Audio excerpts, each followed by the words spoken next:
আপনাকে কি করে ভালো না বাসি ইয়া রাসূলুল্লাহ। যখন আপনি আমাকে ভালোবেসেছেন সেই 1400 বছর আগে, যখন আপনি আমাকে মিস করতেন, আশা করতেন যেন আমার সাথে দেখা করতে পারেন, অথচ তখনও আমি জন্মই হইনি।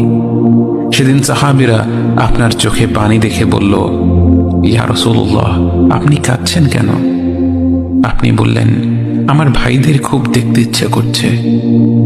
সাহাবীরা বললেন, আমরা কি আপনার ভাই নই ইয়া রাসূলুল্লাহ?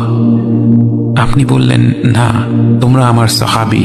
আমার ভাই হলো তারা যারা আমার পরে আসবে এবং আমাকে কখনো না দেখেও তারা আমাকে বিশ্বাস করবে।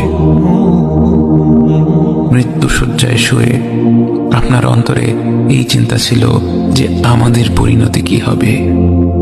উম্মতি উম্মতি বলতে বলতে আপনি আপনার রবের নিকট ফিরে গিয়েছেন।